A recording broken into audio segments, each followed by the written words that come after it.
Alors, on est de retour. On s'excuse pour la technique. Je pense que vous avez quand même le son qui est fluide, a priori, et peut-être les images fixes.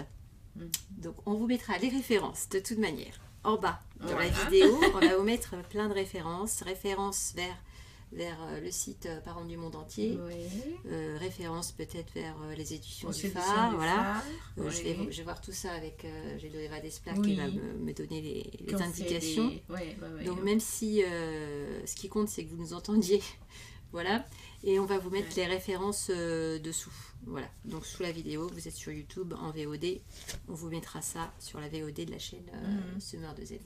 Voilà. D'accord. Donc Donc là, t'es plus sur Twitch? Si. là on est toujours sur, on est revenu sur Twitch. Non mais après, Oui, sur... non c'est pas ça. D'accord. Je veux dire sur Twitch, je pourrais pas vous mettre des références, mais Oui, tout à fait. rapidement, la vidéo, je vais la reprendre et on va la mettre sur YouTube. Donc là, normalement, les personnes qui vont nous voir après, Ouais, ils seront c'est sur ça. YouTube. Et D'accord. on vous mettra dans Un le replay. descriptif les références pour les ateliers, les références pour les livres, Oui, les noms des pour les- livres, voilà. Oui, voilà. Déjà des livres que vous pouvez déjà même acheter et lire Ah oui, par oui, vous-même. Complètement. Ah Déjà. oui, oui. Rien que lire le livre, c'est bourré Oui. d'exemples, c'est vraiment... il raconte l'histoire des ateliers en fait. Toutes Oui, les étapes des complètement. ateliers. Les ateliers C'est-à-dire qu'on s'appuient le, on sur le les livres. vit, en le lisant, Voilà. on vit un atelier. Déjà, C'est-à-dire, voilà. on a les témoignages, on a les Exactement. exemples. Et après, je vais mettre Ouais. l'adresse, donc pour les gens qui sont en région parisienne, l'adresse, enfin le site pour la région parisienne, oui. mais qui donne aussi sur ton Oui. site, il y a aussi pour les autres personnes qui sont en province. Ah oui, Voilà, complètement. parce que voilà, Ah sur le oui. site de VA, c'est vraiment le site En fait, sur France. oui, Et tout au-delà à un fait. petit peu, ou Mon pas site, donc parents du monde C'est ça. entier.com, c'est mon site avec mes ateliers. Et puis Voilà. j'ai quelques collègues répertoriés aussi qui sont en région parisienne, mais C'est ça. pas plus loin. Mais on a le site de Après, voilà, on va vous mettre voilà, l'autre du site réseau animation Faber Maastricht est qui là. est pour l'Europe, Ouais, pour le même, monde en fait. Ah même oui, et pour on le monde. cherche sa région. Voilà. C'est après, on cherche ça. la région dessus. Oui, oui, oui, la ville ou la région. Donc, Enfin, après, Donc vous si vous tapez, êtes au Canada, par vous exemple, là, Oui, tout à fait. ou vous nous avez compris ce qu'on a dit parce qu'on a parlé en français, et vous êtes ailleurs sur la planète, Oui. vous allez C'est- peut-être pouvoir trouver une formation près de Oui. chez vous. Tout à fait. C'est intéressant. Mhm. Parce que du coup, et voir après même, on peut devenir formateur. Oui, aussi. Cette méthode, elle est super. C'est ça. C'est- Voilà. On peut la partager par la suite. Voilà. Du moment où on a compris, on a pratiqué et on sait de quoi on parle, tout simplement. Enfin, on a tout le matériel disponible pour animer ces ateliers et même s'auto-former. Hein, qu'est-ce qu'on peut dire, se préparer en autonomie pour l'animation aussi.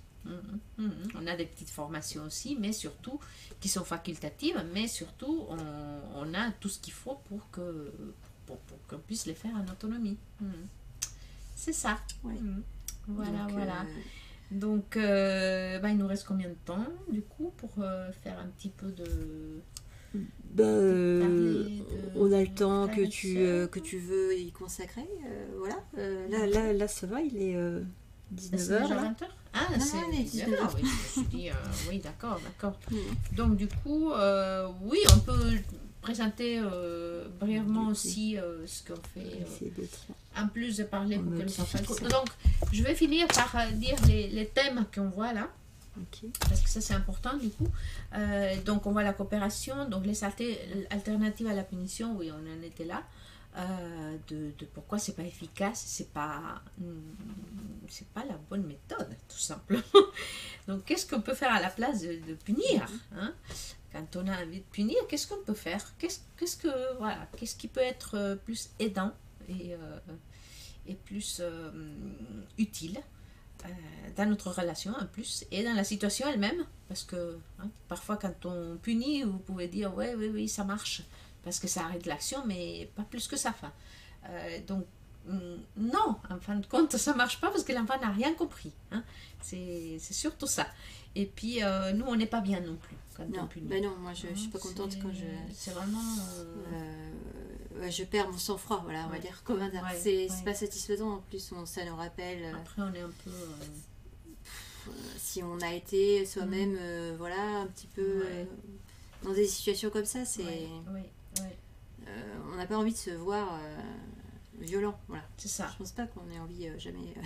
C'est ça. Évidemment, je vous cache pas que c'est pas facile. Non, c'est pas facile. Et on a le droit, on a le droit à l'erreur entre guillemets. C'est-à-dire que on peut reprendre ça avec les enfants, ça c'est intéressant. Oui. On apprend ça aussi dans les ateliers, on déculpabilise. Voilà, on fait comment on peut faire une prochaine fois. Exactement, et on va voir l'enfant et on communique avec lui et on lui dit vraiment, je suis désolée, voilà. Oui. Qu'est-ce qu'on pourrait faire la prochaine fois, voilà. Et puis une fois qu'on s'est calmé, une fois qu'on n'est plus énervé. Exactement. Parce que quand on est en colère, de toute façon, comment dire, ce qu'on dit n'est pas très contrôlé, ce qu'on fait non plus. Exactement. Donc après coup, on apprend là aussi. Voilà, c'est pas grave entre guillemets. On va pas devenir des parents parfaits. Mais ce qui est important, c'est qu'on peut toujours reprendre. Avec n'importe qui, on s'est planté, on pense qu'on a été un peu méchant, pas à la hauteur, je ne sais quoi. On va toujours reprendre le truc avec bienveillance, c'est ça, la bienveillance. Et puis les enfants, ils sont leurs propres ressources aussi. Enfin, c'est-à-dire que nous, on a l'impression que les enfants ne comprennent rien parce que c'est des enfants. Mais non, c'est-à-dire que quand on se rend compte, alors nous on a un outil qui s'appelle la résolution des problèmes, et quand on se rend compte qu'on leur donne l'occasion, enfin qu'on s'assoit avec eux et qu'on dit voilà, on va essayer de trouver des idées pour que telle ou telle situation se passe mieux, qu'est-ce qu'on pourrait faire? Et en fait là on a une dynamique qui est très intéressante parce que on se rend compte que l'enfant a beaucoup de ressources, même les tout petits, alors parfois même voilà, qui parlent à peine, ils peuvent déjà donner des est-ce qu'on peut montrer ça comme exemple? C'était la résolution de problème. Oui, je me souviens de ça. On avait fait ça. Ton exemple avec ça c'est pour partir à l'école, c'est voilà, ça? C'était un petit donc en maternelle. Voilà. Et donc on a fait ça en famille selon cette méthode. Et donc du coup, vous voyez, l'enfant il est petit mais il a pu participer. J'essaye de régler. Il a participé et toute la famille a participé avec les dessins. Alors s'il y a des frères et sœurs plus grands, il y en a un qui peut dessiner, l'autre qui peut colorier. Donc en fait, évidemment, d'abord la méthode c'est qu'on avait fait alors ce petit schéma, c'était plutôt dans l'ensemble. C'était pour exprimer.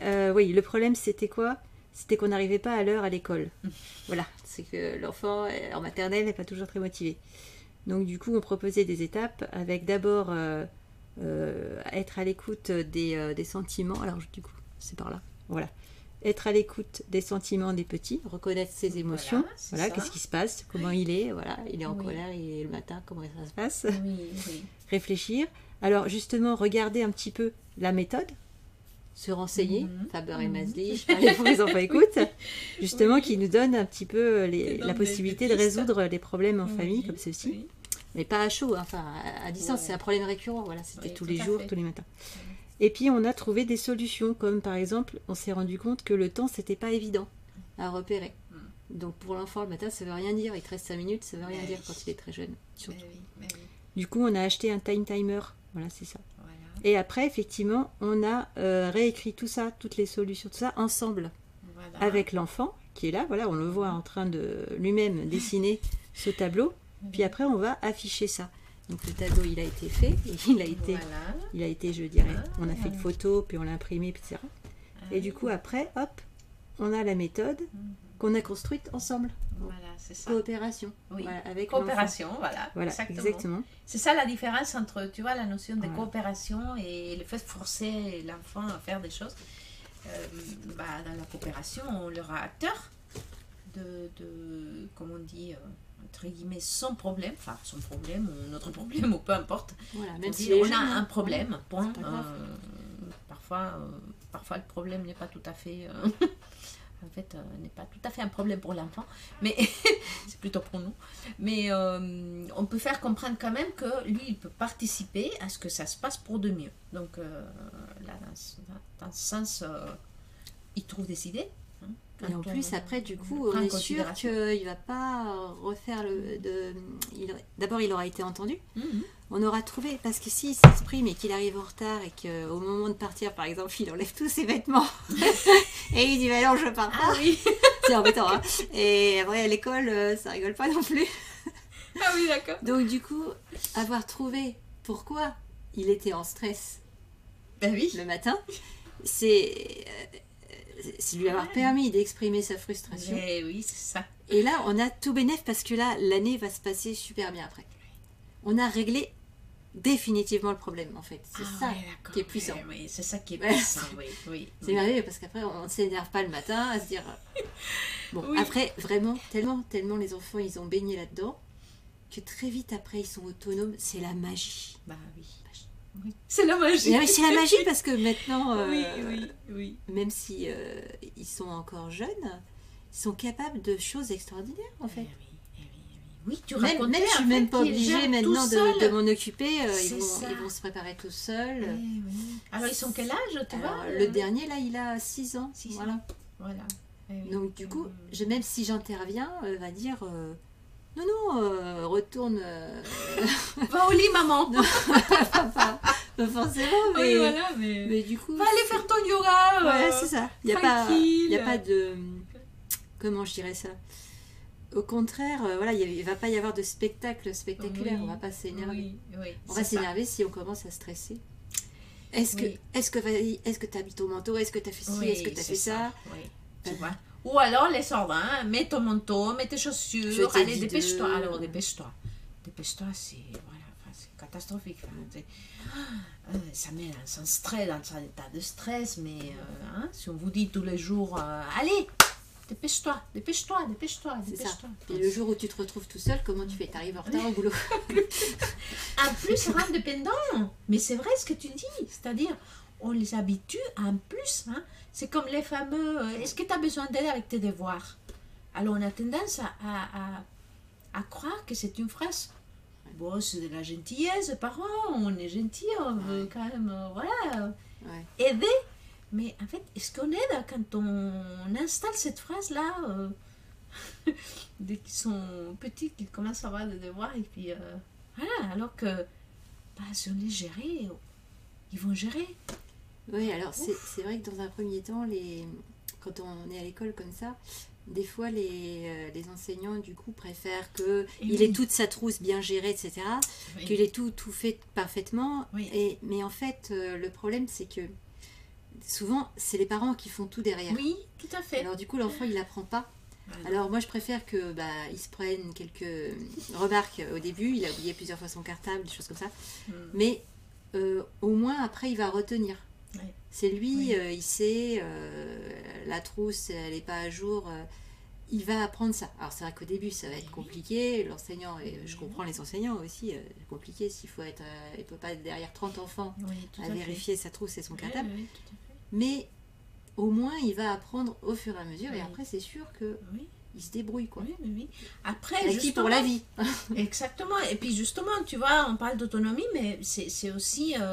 de la part des enseignants, il y a aussi des façons de faire pour rendre les choses plus douces, plus respectueuses. Hein. C'est ça qu'on apprend aussi, c'est que c'est pas seulement les parents qui peuvent communiquer de cette manière, mais c'est aussi les enseignants. Alors du coup, oui, tu vois, on va peut-être parler de celui-là. Donc, juste pour finir sur les sujets, donc il y a l'autonomie après. Et puis après, il y a les compliments. Alors, estime de soi, compliments, estime de soi. Donc, comme on a tendance à faire des compliments qui évaluent, et qu'est-ce que ça fait? Et en fait, l'utilité. Alors, les effets de ces types de compliments, c'est super magnifique, c'est génial. Ah oui, c'est très joli, c'est très très joli. Et le bravo, par exemple, qui reste juste bravo. Ça sert pas à grand chose. Et puis on fait ce travail-là pendant les ateliers pour voir pourquoi parfois ils sont pas très sensibles à ce type de compliments. Donc on va reprogrammer tout ça, hein, et puis utiliser les compliments descriptifs. Donc ce qui pointe vraiment sur ce que nous on apprécie. Donc on va décrire ce que l'on voit, décrire ce qu'on ressent. Et c'est l'enfant qui va se faire le compliment. C'est lui qui va se dire ah oui, alors voilà. C'est lui qui va se faire son auto-évaluation. Hein. Et par la suite, c'est ça qui va l'enrichir encore plus que le fait que nous, on lui dise pas. C'est tout court, voyez. Donc ça, c'est un autre thème aussi qui est dans le parler pour que les enfants écoutent dans ce programme-là. Et puis après, il y a les fameuses étiquettes. Hein. Le rôle qu'on impose aux enfants, parfois dès la naissance. Et l'effet comment ils vont le vivre, donc l'effet sur leur comportement. Hein, quand un enfant grandit et qu'on lui dit tout le temps qu'il est maladroit, ou qu'il est timide, ou qu'il est pénible, tout simplement,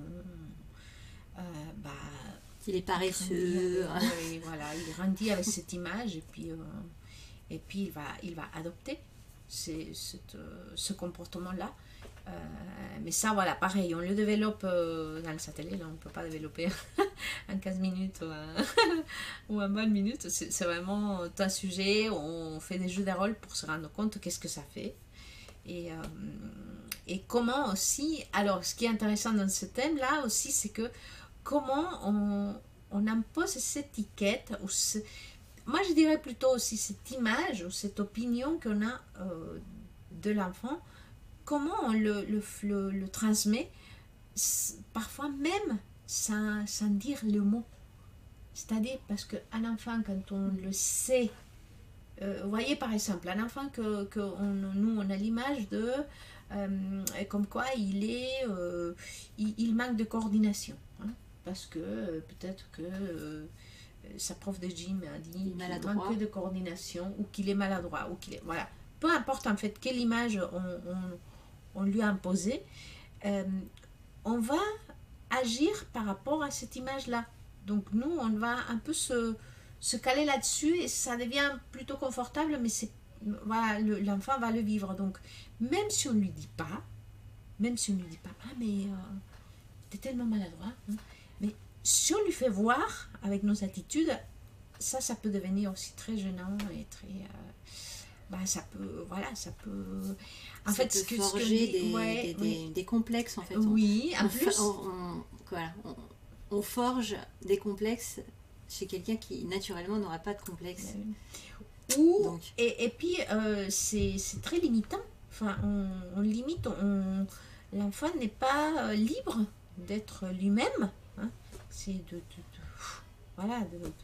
d'agir comme on lui semble, justement, son caractère, sa personnalité, ou peu importe. Ce qui me semble intéressant dans la méthode, et justement par rapport aux compliments, justement, arrêter de les mettre dans des cases, d'un côté, pas d'étiquette, et d'un autre côté, comment on va formuler un compliment adéquat, qui va valoriser, c'est toujours l'estime de soi, c'est très important, parce que on peut forger l'enfant dans quelque chose de plein de complexes, mais aussi on peut libérer un enfant qui pourrait déjà avoir des difficultés pour quelque chose qu'il aurait vécu difficilement, même quand il était bébé ou autre, hein, des fois. Tout à fait. Et on se rend compte que, mince, cet enfant, il est trop rêveur, ceci, cela, machin, il a des difficultés. Et grâce à ses habiletés, on apprend et on peut déconstruire les complexes qu'il peut avoir. Et ça, c'est magnifique. Les complexes, les étiquettes, l'image qu'il a de lui-même. On peut devenir un parent alchimiste qui va aider un enfant qui est en difficulté, ou même si c'est un enfant qui a déjà un problème d'autisme, etc.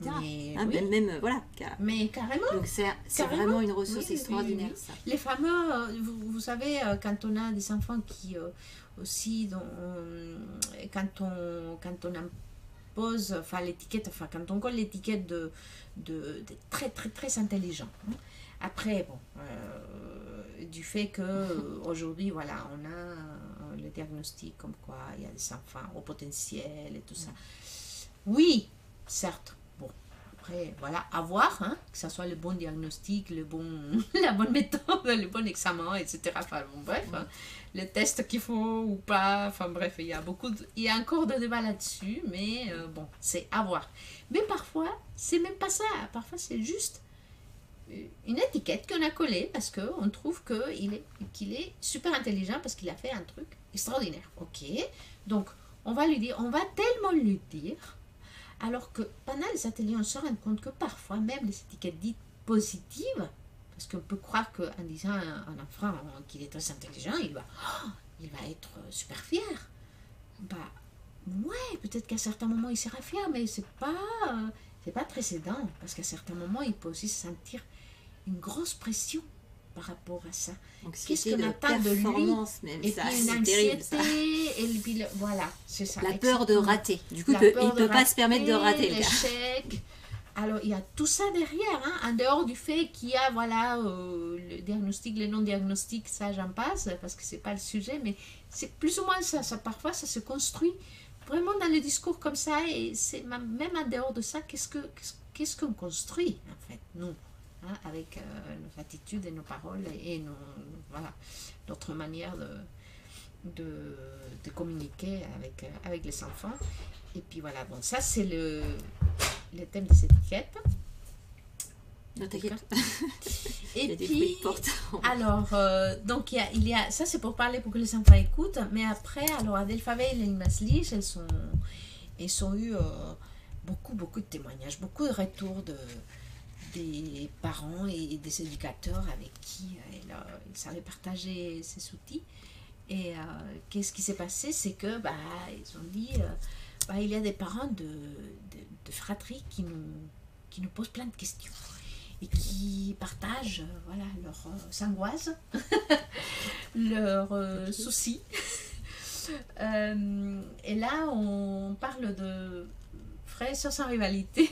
Donc ça, c'est un autre volet de cette approche. Et de quoi il s'agit? Des relations entre frères et sœurs. Qu'est-ce qu'on fait? Qu'est-ce qu'on fait habituellement? Quelles sont les manières qu'on utilise pour communiquer avec plusieurs enfants, quand on a plusieurs enfants à la maison, et qu'est-ce qu'on peut faire à la place? Alors déjà, qu'est-ce que ça provoque et qu'est-ce qu'on peut faire à la place? Donc par exemple, moi j'aime bien l'exemple de l'égalité, équité, tu sais, quand on veut absolument donner à part égale, vous savez, 12 enfants, et puis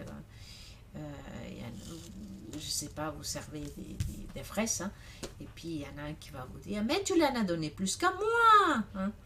Et puis qu'est-ce que vous faites là à ce moment-là? Donc parfois on s'est pris en quatre pour pouvoir donner pareil, hein, parce qu'on va être juste, et puis il faut absolument et on se tracasse tellement avec ça, alors que tout simplement, si on se focalise sur le besoin individuel de chaque enfant, les choses se passeraient mieux. Parce que vous avez remarqué que, je vous invite à observer ça, comment en ayant envie de donner à part égale et de faire pareil pour l'un, pour l'autre, pour que ça soit plus juste, pour que ça soit égalitaire, etc. Donc comment parfois on passe de côté des vrais besoins de chaque enfant individuellement, voilà. Et là on peut aller dans des questions, des cas de fraises, même au temps passé avec l'un ou avec l'autre, typique quand on s'occupe de l'un et qu'on veut organiser la fête d'anniversaire, c'est un des exemples qui est dans Fabel Maslich. Donc ouais, mais tu passes trop de temps avec elle, c'est pas juste, donc il y a l'enfant qui va se plaindre parce que il voit que son parent s'occupe trop de son frère ou sa soeur, et puis le parent il va se justifier, en fait il va tout de suite dire non mais oui, je vais bientôt finir, je m'occuperai de toi, j'ai passé une heure avec ta soeur, alors je vais passer une heure avec toi, bref, hein, on essaye de ranger les choses, mais d'une manière complètement schématique, parce qu'on a l'impression que c'est comme ça que ça doit se passer, que ça va être le mieux pour tout le monde, alors que ça donne l'effet contraire. Alors que si on dit, par exemple, voilà, tu as passé trop de temps avec elle, alors oui, j'ai passé trop de temps avec elle, je passe du temps avec elle. Je passe du temps avec elle parce trop, que c'est déjà un jugement. C'est oui, voilà, mais voilà, exactement, parce que trop, ça reflète le sentiment de l'autre enfant, Voilà, comme quoi il est agacé. Reformuler, quoi. Exactement. Déjà. Et puis déjà, voilà, tu as l'impression que je passe trop de temps avec elle, ou tout simplement sans trop se justifier, juste dire oui, je passe du temps avec elle parce qu'on s'occupe de son anniversaire et on doit faire la liste d'invités, on doit voir qu'est-ce qu'on va proposer pour manger, etc., etc. Et puis l'autre enfant, donc on peut lui faire voir que oui, comme ça, voilà, quand tu auras besoin que je passe du temps avec toi, oui, quand c'est une affaire importante, on peut passer du temps là-dessus. Donc, peu importe si c'est avec un enfant ou avec un autre enfant. Donc, mais l'autre enfant, il va comprendre que ce temps-là, il peut aussi passer avec lui, mais c'est pas par rapport à cette juste part à chacun. En fait, c'est juste parce que par rapport aux besoins de chacun. Donc là, on a besoin de s'occuper de la fête d'anniversaire. Donc, du coup, on va s'occuper peut-être par la suite de la fête d'anniversaire. Dans quelques mois, ça sera à son tour. Donc, mais l'enfant, on n'a pas besoin de lui dire tout ça. On va juste lui faire voir que ça demande, c'est une affaire qui demande du temps et qu'on va s'en occuper et que c'est pour ça qu'on prend du temps, tout simplement. Et peut-être aussi entendre son sentiment, je me disais plutôt, ah ok, en fait c'est vrai que là, ça fait 1 heure qu'on est en train de discuter de l'anniversaire de ton frère, par exemple, de la préparation. Je comprends que tu te sentes frustrée parce que tu te sens peut-être un petit peu délaissée. Exactement. C'est ça, alors, en fait, reconnaître son émotion, voilà. Oui, tout à fait. Essayer de cibler ça. Tout à fait. Là, du moins, il va comprendre que, ok, on va peut-être pas s'occuper de lui, switcher tout de suite, mais on a entendu qu'il est mal, qu'il est frustré. On comprend, on entend sa frustration, on va dire. C'est vrai que sinon, il y a aussi, moi, ce que j'ai appris en faisant ça, rivalité fraternelle, c'était notamment, effectivement, si vous avez l'intention de faire un compliment à un de vos enfants. Oui. Vous en avez plusieurs. Et ce qui est pas mal, c'est justement choisir le moment privilégié où c'est comme avec les collègues au bureau. Oui. C'est-à-dire que si vous allez lui faire soit un reproche, entre guillemets, il y a un truc qui va pas, qui ne convient pas, que vous avez besoin de régler une affaire avec le collègue ou avec votre enfant, ou bien que vous allez lui faire un éloge parce que vous avez apprécié, mais vous le prenez pas devant tout le monde. Ah d'accord, oui, je vois l'idée. Donc en fait, c'est pareil, moi c'est ce que j'ai appris. D'essayer de, voilà. Quand on a la possibilité. Quand c'est vraiment important ce qu'on veut dire à l'enfant, un compliment ou qu'il y a un problème à régler avec l'école, avec le comportement, avec quelqu'un ou autre chose, c'est de ne pas prendre les autres à témoin. C'est quand même un peu plus... ça passe de régler cette affaire-là avec cet enfant qui est concerné. Et puis l'autre truc très important que j'ai trouvé dans ces ateliers-là, c'est que rivalité fraternelle, là, vous avez commencé par plonger d'abord dans votre histoire de fratrie. Ça, c'est énorme. C'est énorme, ça. Ça va vous apporter quelque chose de personnel. Parce que vous allez vous rendre compte que beaucoup de vos comportements qui sont, où vous entendez pas avec les autres, ou certaines fois, même avec des amis, ça foire, etc. Enfin, où vous êtes dans une mauvaise communication des relations aux autres, c'est basé en fait sur ce que vous avez vécu dans la rivalité fraternelle si vous aviez des frères et des sœurs. Quand vos parents, ils ont favorisé un, pas l'autre, j'en sais rien, même si c'était pas méchant, c'est pas méchant, mais quand on s'est mis en rivalité par rapport aux parents. Vous allez vous remettre dans la situation de pourquoi, et comprendre, même en lisant le bouquin, c'est très bien expliqué. Il y a l'exemple avec l'homme qui, par exemple... La nouvelle femme. Par exemple. Bon.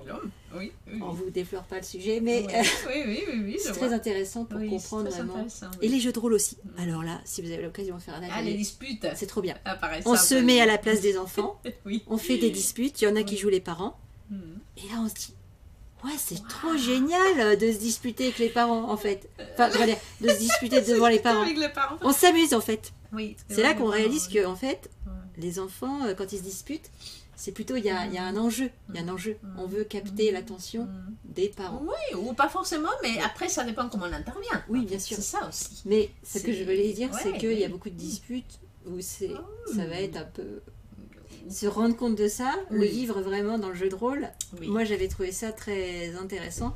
Oui. Parce que du coup, on va, comment dire, non pas banaliser les disputes, mais Non, au oui. moins on va être déjà plus tranquille, plus Oui. cool, Oui, oui. pour pouvoir aider à Oui. calmer le jeu, on va dire. Et de quelle manière on intervient, c'est ça aussi Ouais, qui est surtout ça. intéressant. Et de ne pas attiser la chose. De quelle manière, voilà, c'est ça. Parce que c'est sinon, ça. s'il faut monter le son du poste ou crier plus fort, Ben oui, des choses comme ça, c'est c'est pas terrible. que parfois c'est pas du tout utile Oui. et ça aide pas à calmer la dispute alors que enfin on a d'autres manières d'intervenir, donc ça on le voit dans ces ateliers, oui, tout à fait. C'est très... Ça et puis instructif, oui, ça. donc là on voit les disputes, on voit aussi les comparaisons, alors là les comparaisons et les rôles, pareil, les étiquettes qu'on vit entre frères et sœurs, enfin en tant que frères et sœurs, là typique, vous voyez, très souvent c'est l'étiquette opposée au frère ou à la sœur, hein, c'est ah oui, l'intellectuel et l'artiste, les maladroits et les minutieux, enfin bon, on peut imaginer tellement voilà, des cas de figure comme ça, et puis on voit ce que ça fait quand on compare. Alors quand on compare de manière positive, mais aussi quand on compare quand on compare de manière négative, mais aussi positive, enfin positive entre guillemets, parce que ça aide pas non plus à la relation, hein. Quand on fait, comme tu disais, quand on dit quelque chose on va dire, qu'on essaye de faire un compliment, hein, ben, c'est souvent un compliment maladroit bien sûr, mais quand on essaye de faire un compliment et que l'autre enfant, ben, il est comparé par rapport à cette capacité de son frère ou sa sœur, là, ça devient catastrophique, parce que ça engendre les sentiments pénibles de jalousie, encore plus de rivalité, je te déteste, ah oui, mais lui il est meilleur que moi, etc. Donc on se rend compte que c'est pas du tout utile Ouais. dans la relation, Ça va être dans la relation entre eux Game of et puis Thrones. avec nous. Dans toute la relation, enfin voilà. Donc c'est ça. Et qu'est-ce qu'il y avait d'autre? Donc ça, voilà. Donc il y a le résoudre le conflit entre frères et sœurs, c'est pareil. Donc on a à peu près la même technique, la même habilité qu'on voit dans l'autre programme. Et puis, puis il y a voilà. pour les enseignants. Même chose, rivalité. Même chose, aussi. oui. Dispute, Enfin, comment ça se gère? oui, c'est-à-dire que là, parler pour que les enfants apprennent à la maison et à l'école, comment, parce que les enseignants, ils disent, ouais, voilà, c'est bien gentil, toute cette approche, ouais, bienveillant, etc. Mais quand j'en ai 25, comment j'ai fait? 35, comment j'ai fait? Ah, et là, on a des pistes pour gérer, enfin moi je continue avec le mot gérer qui me plaît pas trop, mais bon, pour aborder, pour on va dire accueillir ces situations qui nous dérangent en classe et qu'est-ce qu'on peut faire, hein? Comment accueillir des sentiments de 25 alors qu'on est en plein milieu d'un cours et qu'est-ce qu'on peut faire là, voilà.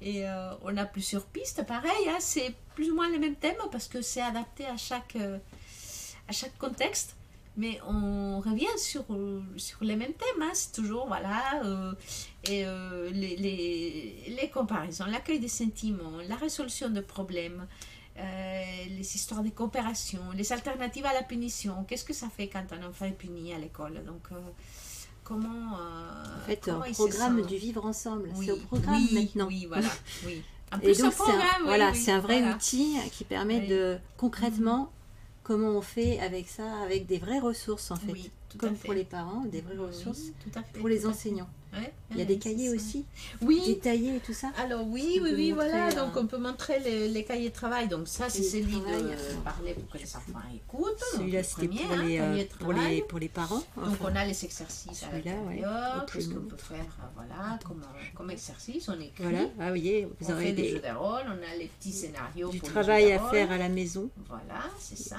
Entre eux. Et puis, ah oui, ce qui est bien aussi, c'est qu'à chaque fois, il y a une récap. Oui, Il y a les aides-mémoires et tout Oui. ça, là. C'est ça. Ça, c'est super. Ça, c'est pratique parce Ouais. qu'on peut photocopier cette partie-là et la coller quelque part. On retrouve un peu des BD aussi. À la Voilà. cuisine, aux toilettes. Ouais, voilà. Voilà, où Vous allez tapisser vos toilettes après. Voilà. Et Ou puis, dans la cuisine, c'est mieux. Un conseil, c'est la Ouais. cuisine, c'est pas mal parce qu'en général, on se dispute beaucoup dans les cuisines. D'accord, oui. Oui, Alors, c'est un peu les lieux de- avoir son anti-sèche, Ouais, pas c'est très ça. loin. Exact. Et alors, pour les Et puis enseignants, on a c'est frères et ça, sœurs. ça, donc c'est là, ça, c'est frères et pareil, sœurs. hein, c'est D'accord. le cahier de travail des frères et sœurs sans rivalité. Voilà. Et puis. Je l'ai le mien, je l'ai gardé. Voilà. Et ça, oui, voilà. Et puis c'est parler pour Ça, que les c'est enfants super. apprennent. Alors, partie 1. Pour les enseignants. Parce que là, il y aura la partie 2 Partie un. très bientôt. Hein. Ah, voilà. Donc, on a un programme de 12 rencontres au total, avec la deuxième partie, donc, sur tous les thèmes. Alors, ça prend des thèmes de parler pour que les enfants écoutent des frères et sœurs sans rivalité, parce qu'en gros, vraiment, c'est utile de parler autant de sentiments et de disputes et de résolution de problèmes et tout ce qui est les compliments aussi, enfin les étiquettes, enfin bon. Et donc on a tous ces thèmes proposés comme une formation pour les enseignants. Alors ça, voilà, c'est proposé sur 12 rencontres. Là pour l'instant c'est 6, mais bientôt ça sera 12. Et on peut les faire pareil, ça se fait sur des séances hebdomadaires ou en condensé sur plusieurs fois de jour, ou enfin après avoir, hein, ça dépend comment on organise ça auprès de l'institution, auprès de l'école qui serait partante pour faire ça. Pour donner des ressources. Oui, tout à fait. Là, on a des thèmes, peut-être qu'on peut déjà dire quelques thèmes qui sont dans la première partie. Donc, par exemple, on a que faire des sentiments qui interfèrent avec l'apprentissage. Donc, voilà, comment toujours aborder les thèmes de sentiments. De toute manière, c'est un incontournable dans tous les programmes proposés. Et puis, et cette habilité qui invite les enfants à coopérer, donc on revient sur la coopération, les pièges de la punition, donc les alternatives qui mènent à l'autodiscipline. Résoudre les problèmes ensemble, le pouvoir du compliment descriptif, et puis il y a, c'est vrai que ce thème-là est intéressant parce que c'est un plus de ce programme-là, c'est vraiment particulier de ce programme-là, c'est le partenariat parents-enseignants. Donc, comment communiquer entre parents et enseignants. La coéducation, la fameuse coéducation. Et surtout aussi la communication, oui, voilà, la coéducation, et aussi entre eux, tu vois, dans les rapprochements, enfin, comment ça se passe quand tu communiques avec l'enseignant de ton enfant, et qu'est-ce qu'il te dit, qu'est-ce que toi tu peux dire, qu'est-ce qui est sensible. Et comment faire passer le message, parce comment que faire souvent, passer le message qui soit... On va avoir ce genre de rencontre quand il y a un problème qui se pose. Oui. Soit la famille qui va solliciter l'enseignant, Mm. parce qu'il y a un problème qui est apparu, Mm. soit l'enseignant qui va solliciter la famille. Mm. C'est Dans ça. les deux cas, et du coup, en général, Donc, ça, voilà. on n'est pas très à l'aise. Ni les enseignants ne Oui. sont pas forcément à l'aise de recevoir les familles, et les familles ne sont pas Oui. forcément à l'aise d'être convoquées Oui, voilà. chez les enseignants. Ah oui, non, mais Donc, déjà, du coup, c'est... avec ça, on a quelque chose Ouais. pour aborder le dialogue de manière beaucoup plus sereine. Oui, Et tout à aussi, fait. il y a des jeux de rôle. Oui, Donc il du y a coup, des les jeux de rôle à enseignants chaque sont fois, invités, dans- ou les dans personnels trois- sont invités aussi C'est ça. à se c'est confronter à ces situations-là. Et du coup, quand on l'a déjà vécu, Mm. même en jeu de rôle, ça va être beaucoup plus simple. Mais oui, mais oui, mais oui, mais On oui. va pouvoir Là, vous analyser un voyez, peu. des oui, problèmes oui, qu'on là, a vous eus. voyez, c'est Voilà. pareil, il y a des bandes dessinées. Donc, c'est Pareil. ludique, ouais, voilà. Pas possible. Attends, je C'est vais essayer de ludique, montrer. c'est purement pas. sur des exemples concrets. Là, par exemple, le sarcasme, c'est... Ouf.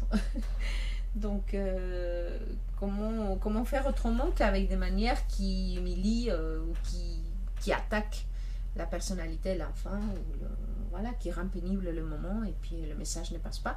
Donc là, c'est proposé pareil qu'on a lu tout à l'heure, l'exemple de la petite fille, donc c'est pareil, mais avec les enseignants, donc les relations entre enseignants et élèves. Voilà. Donc ça, c'est un exemple. Et puis, peut-être qu'on peut parler un petit peu de celui-là, si on a encore le temps. Bon, là, c'est mon livre d'atelier. Vous voyez, à chaque fois, j'ai plein de... Bon, c'est pas grave. Des petits post-it. L'essentiel, c'est de s'y retrouver. Donc, parler pour que le tout petit écoute. Alors là, c'est un livre qui vient de sortir l'année dernière, donc en mars 2018. Et c'est le petit dernier, ça? Oui, il y en a tout peut-être encore à fait. après. Alors, vous savez, c'est qui l'a écrit? Donc, Johanna Faber. C'est la fille. Et Julie King, donc, qui est une amie à Johanna Faber, qui est la fille d'Adèle Faber. Donc, qui a... Voilà, qui est la deuxième génération. Ouais, il a une quarantaine d'années, donc un peu plus.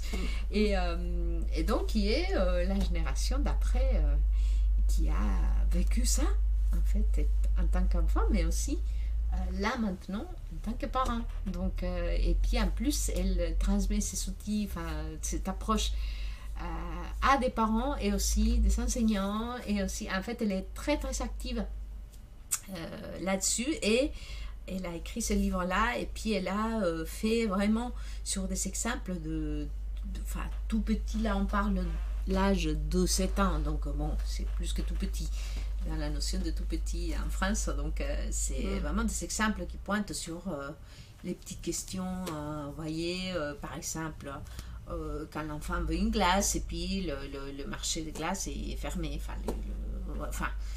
Vous voyez des petites questions comme ça, des exemples très basés sur... Ah oui, il y en a un que j'aime bien, là, elle montre en fait des façons, des habilités qu'on peut utiliser quand l'enfant ne parle pas encore ou à qui on ne comprend pas. Quand il parle, en fait, quand il essaye de nous dire quelque chose, le parler bébé, en fait, ça reste son langage. Et puis, nous, parfois, quand on ne comprend pas, alors, qu'est-ce qu'on a tendance à faire ou à dire? Je ne comprends pas. On a tendance à tout de suite dire qu'on ne comprend pas. Alors, elle propose toute une autre approche. Alors, moi, j'adore cet exemple-là parce qu'elle propose de dire ce qu'on comprend. Mais tu vois, avec ce que j'aime bien de cette approche, c'est qu'elle pointe sur le positif. Attends, on ne te voit plus. Ça, c'est très intéressant. Te cache pas. Te cache pas derrière les livres. Je vais le montrer. Vas-y. C'est-à-dire que là, elle dit, voilà, dites ce que vous comprenez. Ah oui, là, par exemple, si j'entends un mot éléphant, d'accord? Si j'ai capté quelque chose comme quoi, tu veux me dire quelque chose à propos d'un éléphant. Donc, elle dit, dites, au lieu de dire, je comprends pas ce que tu veux me dire, mais... je sais pas quoi faire, je sais pas quoi... voilà, de s'agacer comme ça. Donc, on va dire, alors, je comprends. Éléphant, donc, tu dis quelque chose à propos d'un éléphant. Et là, qu'est-ce qui se passe? Vous voyez comment... C'est comme... Alors, elle fait elle fait le rapprochement, en fait. Elle fait la comparaison avec quand on est dans un pays où on ne parle pas la langue. Et puis, pareil, ce que tu disais tout à l'heure. Si j'essaie de te dire que, je sais pas, que j'ai soif, et puis j'essaie de te dire... On va faire des gestes, voilà. Oui, ou alors j'essaie de te dire avec mes mots, avec ma langue, je vais te dire d'une manière qui m'est familière, mais qu'en même temps tu ne me comprends pas, alors, au lieu de me dire, mais je ne comprends pas, madame, je suis désolée, au revoir. Tu vas quand même faire un effort de ah oui, alors peut-être que si vous faites comme ça, peut-être vous avez soif. Et là, je vais me sentir mieux. Là, je vais dire, c'est ça. ah oui, d'accord, on m'a un peu compris. Même si pas totalement, ou peu importe. Voilà. Voilà, je vais dire ce que j'ai compris. Enfin. Il y a un je vais lien. montrer ou je vais... Oui, tout à fait. Donc, il y a un lien qui s'établit déjà. Voilà, il y a des petites notions comme ça. C'est le lien qui est établi. au départ, et puis pointer sur le positif. Donc, qu'est-ce que l'enfant a de positif là, de ce qu'il essaye de me communiquer. Qu'est-ce que je prends de positif? D'accord. Et comment j'obtiens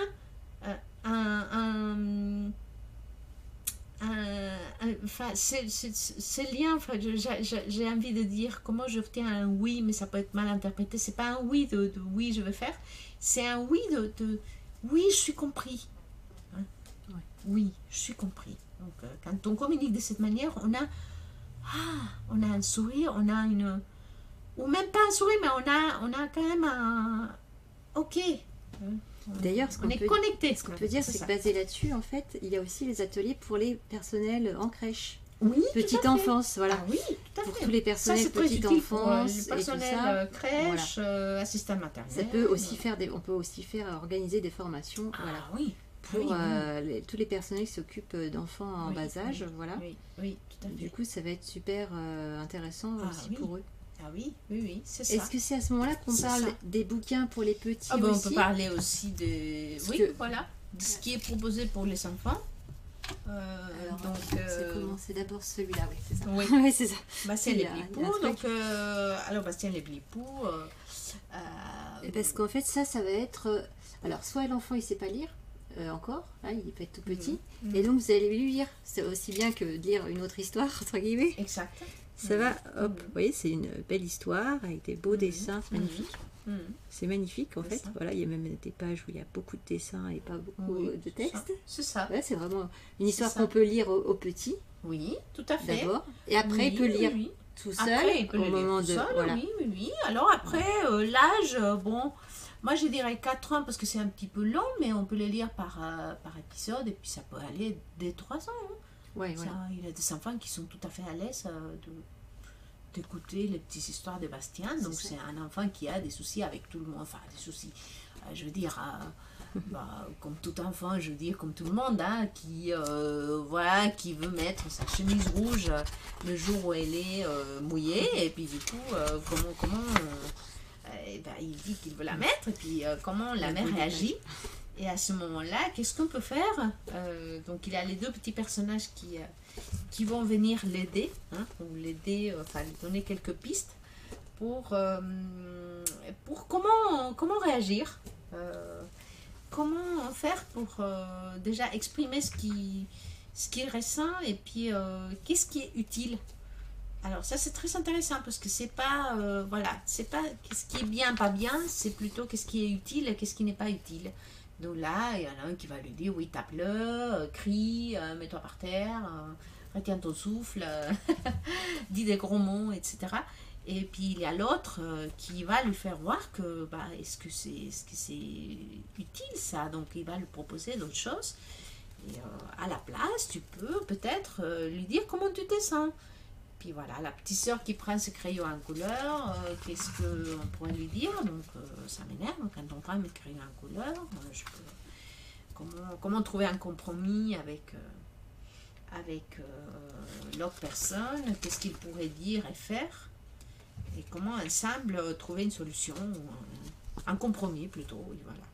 Qu'est-ce qui pourrait aider à la relation? Voilà, pour pas abîmer justement la relation, hein? Avec son copain par exemple, quand il y en a un qui veut jouer à une chose et puis l'autre qui veut jouer à autre chose, alors comment on peut faire pour qu'on soit plus ou moins d'accord et puis que tout le monde soit bien avec les choix, oui, avec les choix qu'on a fait. Donc c'est ça.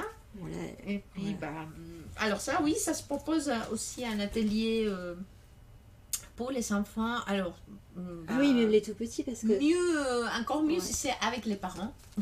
D'accord. Comme ça ils viennent ensemble, mais ça peut être proposé dans des structures aussi qui accueillent donc l'animateur, l'animatrice, et puis l'animateur en fait ce qu'on fait c'est qu'on projette les images avec un grand avec un fichier avec les mêmes images que vous voyez dans le livre. Très belles. Et puis on le lit. On le lit au fur et à mesure où on fait défiler les images. Et là, c'est comme au cinéma, vous voyez, c'est ça. Donc après, j'ai des collègues qui les proposent avec des marionnettes. J'ai des collègues qui les proposent avec Oui, je l'ai aussi, je l'ai déjà proposé sous forme de kamishibai. Donc les théâtres japonais où on fait défiler les images. Donc ça, oui, c'est super ça, dans, dans les crèches aussi. C'est ça. Il y a... Oui, oui, oui. Et dans les maternelles, dans les crèches. Et après, il y a la suite. Et puis voilà, il y a la suite. Quand les enfants commencent à aller à l'école. Et oui. Là, c'est l'histoire de... Oui, voilà. Là, c'est l'histoire de Bastien qui change d'école. Donc, comment ça se passe pour lui, hein. Donc, il n'y a pas trop de copains. Enfin, comment s'intégrer, comment faire quand on ne veut pas jouer avec lui. Et puis, il n'est pas très à l'aise, hein. Et puis, pareil, le blipou, il a besoin de blipons, donc les blipous viennent un petit peu lui donner quelques pistes d'action pour savoir comment il peut faire, hein, pour pouvoir communiquer avec ses nouveaux copains, ouais, son entourage. Donc voilà. Et puis, c'est des petits personnages, en fait, le blipou, c'est les deux petits personnages habillés en argenté, et puis... comment il lui parle, hein. C'est que lui qui peut le voir, donc c'est un peu dans l'imaginaire aussi. Voilà, c'est à la fois un conte et à la fois des ressources aussi. Ouais, ça explique comment faire pour s'en sortir et mettre en place des stratégies qui vont être qui vont l'aider, exactement. Et en fait après l'enfant se rend compte que c'est ses ressources à lui. Le fait d'inventer des personnages, entre guillemets, qui vont lui parler, va lui permettre à lui, en fait, de s'aider de ça et après de commencer à réfléchir par rapport à une situation et de prendre conseil avec lui-même, en fait. Tout à fait. De trouver des ressources. C'est sa petite voix intérieure, en fait, c'est illustré, bien sûr, de manière imagée. Faire comprendre à l'enfant qu'il peut avoir des ressources. Exactement. En fait. C'est bien ça. Il peut être guidé, être aidé par ces petites voix intérieures, petites voix positives. C'est ça. Ou des petites voix qui vont lui dire de faire une bêtise d'un côté et de l'autre côté, voilà, des petites voix qui vont lui proposer une solution. En même temps, vous voyez ce qu'on aurait envie de faire comme ça, de manière presque facile, hein. Et d'un autre côté, la petite réflexion qui va nous aider à mieux voir les choses, mieux voir le côté sentiment, enfin tout ce qui peut mieux aider à créer le lien avec les autres, et avoir les dialogues constructifs comme on peut faire. C'est ça. Et là, ça va être la même chose que, comment on appelle ça, oui, c'est-à-dire que l'enfant lui-même peut lire le livre, voilà, on peut le lire avec lui, on peut le lire avec lui, à deux, et en même temps l'enfant il va parler parce qu'il va dire par exemple ah bah tiens, il m'est arrivé ça à l'école, c'est intéressant, parce que du coup il va avoir une situation qui est proche de la sienne et que peut-être que sinon il ne l'aurait pas raconté. Oui, tout à fait. Et du coup on va avoir un regard un peu plus on peut le lire et puis tranquille, pour essayer de l'écouter, et lui-même il va réfléchir, il va dire mais ma situation que je vis, ça ressemble un peu à ça. Donc peut-être que je pourrais poser le problème différemment et changer l'environnement autour de moi. Enfin, je vais changer mon attitude et ça va avoir un impact positif sur mon contexte. Oui, tout à fait. En fait, je pense à Retour vers le futur, c'est des scènes comme ça. Ils se disputent avec McFly et tout ça, je sais plus quoi. Et en fait, comment la rejouer autrement. Mais oui, exactement, voilà, c'est ça. Et on fait beaucoup ça à l'atelier. Il s'agit de ça, c'est-à-dire on voit les deux versions, voyez. On voit la version non utile et on voit la version plutôt utile qui aide à reconstruire le lien ou à tout simplement à mieux s'entendre, hein. C'est ça déjà, à s'écouter, hein. Et à être confortable à l'école, au lieu de susciter, on va dire, les ricanes, les moqueries, c'est ça. Des choses comme ça. On va devenir par exemple rigolo et en fait ça va, comment dire, déjà l'enfant va se sentir mieux parce que déjà c'est le problème du malaise à l'école. Mais oui, c'est ça. Donc Oui, et comment lui, il peut exprimer ses sentiments aussi. En fait. Ouais. Moi, j'avais trouvé ça vraiment, c'est très aidant. Oui. Puis ils sont magnifiques en plus, ces livres. Vraiment, ils sont Oui. super bien illustrés. Voilà. Ouais. C'est les illustrations, pareil, Régin Roy, il Ouais. s'appelle, illustrateur. Un Donc, autre. toujours, voilà, hein, Fabien et Madeleine, ils ont été traduits Voilà. Si vous avez par Roselyne Roy en français, du Canada. des idées de cadeaux de Noël, Voilà. C'est ça. utile C'est pour les ça. enfants. Ouais. Ouais, sympa. Ah oui, Sympa. oui. Donc, c'est vrai que là, pour Noël. Et il y en si a vous aussi voyez pour ça les à ados, Noël. des trucs spécifiques. Ah oui, pour les je sais ados, plus. je ne l'ai pas. Mais J'avais vu, il y a un truc sur les ados tout Tu à l'heure. l'avais? Oui, Non, tout à je sais fait. plus. Ça s'appelle Parler pour que les ados écoutent. Écouter pour que les ados parlent, mais je ne l'ai pas sur moi. Mais c'est un Ça me semble livre.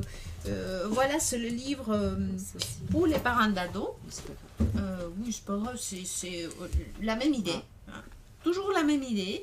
Et puis, alors, dans le livre pour Parler pour que les ados écoutent, écouter pour que les ados parlent, c'est aussi, on aborde le thème de drogue et sexualité. C'est-à-dire que là, on va aussi avoir des pistes pour communiquer avec les adolescents dans un discours, on va dire, plutôt qui va aider dans l'autonomie aussi, parce qu'on a tendance à donner des leçons et à donner toujours notre avis sur la question. On a tout à fait le droit de donner notre avis, mais c'est pas tout à fait parfois ce que l'adolescent attend, hein, dans son premier moment, enfin,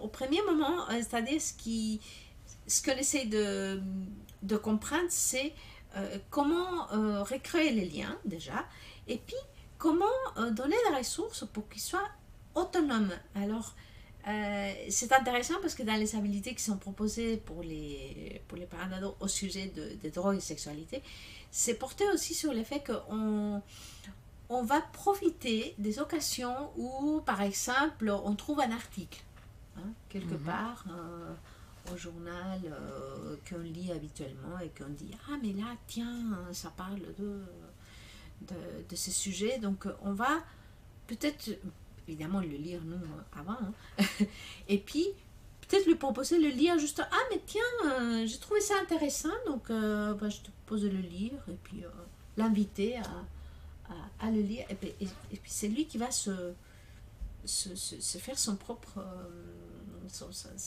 son propre avis sur la question, mais de cette manière, on ne porte pas toute la responsabilité en fait sur le discours, tu vois. Okay. C'est plutôt un discours qui va passer par d'autres ressources. C'est un peu comme quand on fait des ateliers Parler pour que les enfants écoutent, on dit aussi utiliser les ressources en dehors du foyer. Donc c'est une habilité. Pareil, pour les adolescents, c'est encore plus, parce que ils ont quand même la capacité de eux-mêmes trouver ces ressources-là à l'école, ou enfin de se débrouiller pour eux-mêmes trouver des informations. Alors bien sûr que on doit avoir les bonnes sources, bien sûr, mais par rapport à ça, on a ces outils-là, et puis on a aussi toujours pareil, toujours la coopération, l'accueil des sentiments, la punition, qu'est-ce que ça fait, etc. Et aussi, alors ce qui est très intéressant dans le volet adolescent, c'est quand on a une séance avec eux. Donc normalement 2, mais parfois, moi j'en fais qu'une, mais on peut en faire 2 aussi, comme c'est préconisé dans le livre. Mais dans les ateliers, on peut les inviter une fois, venir, et puis c'est très intéressant, parce que là, on fait, par exemple, la résolution de problèmes ensemble. Donc, on a ados-enfants qui travaillent ensemble, et puis on travaille sur une situation actuelle, sur un problème, et puis on donne ses idées, et on met en pratique. Hein. On a ça, et puis aussi on a des habilités qui peuvent être utiles. Parce que nous, on avait fait ça, par exemple, résolution de problèmes. Ouais. J'ai montré tout à l'heure pour les petits. Ah oui, et ça, c'était pour un ado, parce que c'était pour les écrans. Oui, d'accord, c'est ça. Donc, du coup, c'est aussi l'ado qui a trouvé un peu à exprimer, on va dire. Enfin, voilà. On avait exprimé les problématiques que les parents se posaient là. Et, oui, c'est ça. Enfin, que ce que nous, on avait observé. Oui. Et puis, après, c'est l'ado qui a trouvé un peu... enfin, ensemble, on a regardé un petit peu tout ça. Et lui-même qui a trouvé un petit peu ces choses qu'il pourrait faire pour aller... Voilà, les idées qui lui conviennent aussi et que toi... C'est un engagement mutuel et ce qui est intéressant avec les ados, c'est qu'il y a des contrats. On va signer des contrats, on va les écrire, on va les faire signer dans la méthode. Oui, voilà. Tout à fait. Conseiller. On peut jouer avec ça. Ils sont complètement impliqués. Du coup, ça va pas être une punition. Et alors, franchement, avec les ados, si je peux donner un témoignage, c'est comme on appelle ça. Un ado, vous allez lui dire 10 fois range ta chambre. Admettons. Parce que vous attendez à ce qu'il le fasse parce qu'il est grand, entre guillemets. Hein, il est autonome. Ah oui, l'idée que. Un ado, il est autonome, il a les clés, il rentre tout seul, tout ce qu'il y a derrière le mot adolescent. Qui en plus construit par la société occidentale. Il a un corps.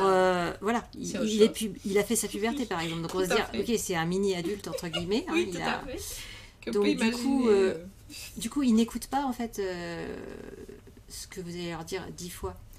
Mais cependant, si vous êtes descriptif, voilà, c'est ce que j'ai appris en faisant les ateliers. La description, c'est un outil clé, oui. Eh bien, en fait, ça va être magique parce que vous allez juste lui dire, par exemple, tu sais, j'ai fait tourner une machine.